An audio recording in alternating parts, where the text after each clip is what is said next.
غرض جب ابلیس نے نافرمانی کی، سرکشی اور تکبر کا مظاہرہ کیا تو اس وقت اللہ تعالیٰ اور اس کے درمیان مکالمہ ہوا۔ اللہ نے اس کی سرکشی دیکھ کر اسے سزا دیتے ہوئے فرمایا، اس جنت سے اتر جا، تجھے کوئی حق حاصل نہیں کہ تو اس جنت میں رہ کر تکبر کرے۔ ابلیس نے جواب میں کہا، مجھے قیامت کے دن تک مہلت دے دیجئے، یعنی اتنی لمبی عمر دے دیجئے کہ میں قیامت تک زندہ رہوں، موت نہ آئے۔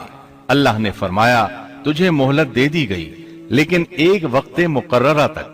اور جب شیطان اس طرف سے مطمئن ہو گیا کہ اسے مہلت مل گئی، تب اس نے کہا، چونکہ تو نے مجھے گمراہ کر دیا ہے، اس وجہ سے میں قسم کھاتا ہوں کہ میں انسانوں کی گمراہی کے لیے تیرے سیدھے راستے پر بیٹھ جاؤں گا، پھر ان کے آگے سے، ان کے پیچھے سے، ان کے دائیں سے، ان کے بائیں سے، ان کے پاس آؤں گا، اور آپ ان میں سے اکثر لوگوں کو شکر گزار نہیں پائیں گے۔ اللہ تعالیٰ نے شیطان کا رد کرتے ہوئے فرمایا، یہاں سے ذلیل و خوار ہو کر نکل جا۔ ان میں سے جو شخص بھی تیرا حکم مانے گا، میں ایسے تمام گمراہوں سے جہنم کو بھر دوں گا۔ جو انسان بھی تیرا پیروکار بنے گا، وہ جہنم کا مستحق اور حقدار ٹھہرے گا۔ ایک اور مقام پر اللہ تعالیٰ فرماتے ہیں، جب ہم نے فرشتوں کو حکم دیا کہ آدم کو سجدہ کرو تو ابلیس کے سوا سب نے سجدہ کیا۔ اس نے کہا، کیا میں اسے سجدہ کروں جسے تو نے مٹی سے پیدا کیا ہے؟ اچھا دیکھ لے، اسے تو نے مجھ پر فضیلت دی ہے، اگر مجھے بھی تو نے قیامت تک ڈھیل دی تو میں سوائے چند لوگوں کے اس کی اولاد کو گمراہ کروں گا۔ اس پر اللہ نے فرمایا، جا، ان میں سے جو بھی تیرا فرمانبردار ہو جائے گا تو تم سب کی سزا جہنم ہے، جو پورا پورا بدلہ ہے۔ ان میں سے تو جسے بھی اپنی آواز کے ساتھ بہکا سکتا ہے بہکا لے، اور ان پر اپنے سوار اور پیادے چڑھا لا، یعنی اپنے گھڑ سوار لشکر اور پیدل لشکر کو چڑھا کر لے آ، اور اپنا ہر داؤ، ہر ترکیب اور ہر اسلحہ استعمال کر لے، اور ان کے مالوں اور اولاد میں بھی شرکت کر لے، اور تو انہیں دل بہلانے والے وعدے دے لے، یعنی ان کے برے اعمال بنا سنوار کر انہیں دکھا، اور غلط خواہشات دلا، جنت، دوزخ اور دوبارہ زندہ نہ ہونے کے وعدے دے، اور ان سے شیطان کے جتنے بھی وعدے ہوتے ہیں سب کے سب سراسر فریب ہیں۔ یقیناً میرے سچے بندوں پر تیرا کوئی قابو اور غلبہ نہیں ہوگا، تیرا رب کارسازی کرنے والا کافی ہے۔ اسی طرح بہت سی آیات میں پہلی معصیت الہی کا ذکر کیا گیا ہے۔ سب سے پہلا نافرمان ابلیس ملعون تھا۔ وہ خبیث اللہ کے سامنے تکبر اور انات سے بھرپور جواب دیتا رہا۔ اسی وجہ سے اللہ نے اسے کافر کا لقب دیا۔ کافر اسے کہتے ہیں جو نعمت کا انکار کرے۔ اللہ نے اس پر اتنا فضل و کرم اور انعام و احسان کیا کہ بلند ترین مرتبے تک پہنچا دیا، لیکن اس نے اللہ کی اس نعمت کی قدر نہ کی، پرواہ نہ کی اور کفر کا راستہ اختیار کیا۔ سب سے پہلا گناہ تکبر تھا۔ اسی لیے علماء کرام فرماتے ہیں، تمام گناہوں کی جڑ تکبر اور غرور ہے۔ نبی اکرم صلی اللہ علیہ وسلم نے اپنی امت کو تکبر نہ کرنے کا سختی سے حکم فرمایا، اس کی برائی، وبال اور ہلاکت سے آگاہ فرمایا۔ آپ نے فرمایا، اللہ اس شخص کی طرف رحمت سے دیکھے گا بھی نہیں جس نے تکبر کی بنا پر کپڑا ٹخنوں سے نیچے لٹکایا۔ اس کے علاوہ نبی صلی اللہ علیہ وسلم نے تو مطلقاً فرما دیا، وہ شخص جنت میں داخل ہونے کے قابل نہیں جس کے دل میں ذرہ برابر بھی تکبر ہے۔ جو شخص اپنے کپڑے، اپنے مکان اور اپنے قبیلے پر فخر کرتا ہے، اس سے اللہ کی رحمت اٹھ جاتی ہے۔ اسی لیے نبی صلی اللہ علیہ وسلم نے جب اپنے صحابہ کرام کو دیکھا کہ مہاجر صحابی انصار صحابہ کے خلاف اور انصاری صحابی مہاجرین صحابہ کے خلاف آواز لگا رہے ہیں، تو آپ نے فرمایا، اس جاہلیت والی پکار کو چھوڑو، یہ بہت بدبودار ہے۔ برادری کی بنیاد پر لڑنا، باہم فخر کرنا برے نتائج کا ذریعہ ہے۔ گناہوں کی بنیاد بھی تکبر ہے۔ اس لیے ہر مومن کو چاہیے کہ اپنے نوکر، خادم، ملازم یا کسی بھی مسکین پر کبھی بھی فخر و غرور کا اظہار نہ کرے، کیونکہ یہی اللہ کی سب سے پہلی نافرمانی وجود میں آئی تھی۔ تکبر کا یہ ذکر ضمناً آ گیا۔ ہم پھر اپنے موضوع کی طرف لوٹتے ہیں۔ اللہ نے آدم علیہ السلام کو پیدا کیا اور انہیں عالم بنا کر ہی تخلیق کیا، یعنی جب وہ پیدا ہوئے تو جاہل نہیں تھے۔ اللہ نے آدم علیہ السلام کو فرشتوں سے بھی بڑا عالم بنا کر پیدا فرمایا۔ بے شمار احادیث میں آدم علیہ السلام کی ابتدا اور ان کے علم کا ذکر موجود ہے۔ جب اللہ نے آدم میں مکمل روح ڈال دی اور وہ اپنے پاؤں پر کھڑے ہو گئے تو اللہ نے انہیں حکم دیا، جاؤ فرشتوں کی جماعت کو السلام علیکم کہو۔ آدم اور فرشتوں کی زبان عربی تھی، یہی زبان اہل جنت کی ہے۔ آدم گئے، جا کر سلام کہا، انہوں نے جواب میں کہا وعلیکم السلام ورحمت اللہ، یعنی تجھ پر اللہ کی سلامتی اور رحمت ہو۔ اللہ نے فرمایا یہ تیرا اور تیری اولاد کا آپس میں ایک دوسرے کو تحفہ اور ہدیہ ہے۔ اللہ نے آدم علیہ السلام کو ابتدا ہی میں تمام نام سکھا دیے۔ مفسرین نے ان ناموں کے بارے میں بہت بحثیں ذکر کی ہیں۔ مضبوط موقف سیدنا عبداللہ بن عباس رضی اللہ عنہما کا ہے کہ اللہ نے آدم علیہ السلام کو ہر چیز کا نام سکھا دیا تھا، مثلاً یہ پہاڑ ہے، یہ سمندر ہے، یہ پرندہ ہے، یہ درخت ہے وغیرہ۔ وہ آسمان اور زمین کی ہر چیز کا نام جانتے تھے۔ یہ علم کیسا تھا، انسان نے کس طرح ہر چیز کا نام پہچان لیا۔ یقیناً اللہ انسان میں یہ طاقت پیدا کر سکتا ہے کہ وہ ہر علم کا احاطہ کر سکے۔ اللہ نے آدم علیہ السلام کو ہر چیز کا نام اور اس کی صنعت اور کام بھی معلوم کرا دیا۔ آگ، لوہے، لکڑی، غرض ہر چیز کا نام اور استعمال ذہن میں ڈال دیا۔ وہ کس قدر عظیم علم سے بہرور ہوئے، سبحان اللہ۔ بہرحال اللہ نے آدم علیہ السلام کو صرف شکل و صورت اور تخلیق ہی میں بلند مرتبہ عطا نہیں کیا تھا، بلکہ عقل و علم کے لحاظ سے بھی بلند درجے اور مقام پر فائز کیا تھا، جیسا کہ اللہ تعالیٰ فرماتے ہیں، اللہ نے آدم علیہ السلام کو ہر چیز کا نام سکھا دیا، پھر ان چیزوں کو فرشتوں پر پیش کیا۔ مجھے ان چیزوں کے نام بتاؤ اگر تم سچے ہو۔ مطلب یہ کہ تم اپنے دعوے میں کہاں تک سچے ہو؟ جب آدم کی تخلیق ہوئی تو تم نے کہا تھا اللہ جو چاہے پیدا کر لے، قسم ہے وہ ہم سے زیادہ معزز اور عالم نہیں ہوگا۔ اس دعوے میں اگر تم سچے ہو تو ذرا ان اشیاء کے نام تو بتاؤ۔ اللہ تعالیٰ نے آدم علیہ السلام کا زیادہ معزز ہونا، مکرم ہونا اور علم و معرفت والا ہونا واضح کرنے کے لیے فرشتوں کو حکم دیا کہ آدم علیہ السلام کو سجدہ کریں۔ یہ سجدہ تعظیمی تھا، عبادت والا سجدہ نہیں تھا۔ سجدہ تعظیمی پہلے وقتوں میں جائز تھا، لیکن اب حرام ہے۔ اسی لیے تو یعقوب علیہ السلام، ان کی بیوی اور 11 بیٹوں نے یوسف علیہ السلام کو سجدہ کیا تھا۔ بہرحال فرشتوں نے آدم علیہ السلام کو سجدہ کیا۔ اس سے معلوم ہو جاتا ہے کہ کون زیادہ عزت اور عظمت والا ہے۔ یقیناً آدم علیہ السلام زیادہ شرف اور منزلت کے حقدار ٹھہرے۔ جب اللہ تعالیٰ نے ان کی عزت، تکریم اور تعظیم ثابت فرما دی، تب علم و معرفت میں ان کی برتری ثابت کرنے کے لیے فرمایا اگر تم اپنے قول میں سچے ہو تو ان چیزوں کے نام بتاؤ۔ تب فرشتوں نے کہا، فرشتے کہنے لگے، اے اللہ تو پاک ہے، ہمیں تو صرف اتنا ہی علم ہے جتنا تو نے ہمیں سکھا رکھا ہے، مکمل حکمت و علم والا تو ہی ہے۔ اللہ تعالیٰ نے آدم علیہ السلام سے فرمایا، اے آدم تم ان فرشتوں کو ان چیزوں کے نام بتاؤ۔ آدم ہر چیز کا نام بتانے لگے، کسی جگہ بھی انہوں نے غلطی نہیں کی۔ جب انہوں نے فرشتوں کو تمام چیزوں کے نام بتا دیے تو اللہ تعالیٰ نے فرشتوں کو مخاطب کر کے کہا، کیا میں نے تمہیں پہلے ہی نہیں کہہ دیا تھا کہ زمین اور آسمان کا غیب میں ہی جانتا ہوں، اور میرے علم میں ہے جو تم ظاہر کر رہے ہو اور جو چھپا رہے ہو۔ یہاں ذہن میں سوال ابھرتا ہے کہ فرشتے کیا چھپا رہے تھے؟ وہ راز والی بات یہی تھی کہ اللہ ہم سے زیادہ معزز اور عالم مخلوق پیدا نہیں کرے گا۔ اس کے بعد اللہ تعالیٰ نے اماں حوا کو پیدا فرمایا۔ انہیں آدم علیہ السلام کے فوراً بعد پیدا نہیں فرمایا، بلکہ آدم علیہ السلام نے کافی عرصہ جنت میں تنہا بسر کیا، اور حدیث میں ہے کہ وہ وحشت محسوس کرتے تھے، تنہائی کو شدت سے محسوس کرنے لگے تھے۔ آخرکار ایک روز جب وہ سو رہے تھے تو اللہ تعالیٰ نے ان کی بائیں پسلی سے اماں حوا علیہ السلام کو پیدا فرمایا اور آدم علیہ السلام کا ہم سفر بنا دیا۔ اللہ فرماتے ہیں، اے لوگو،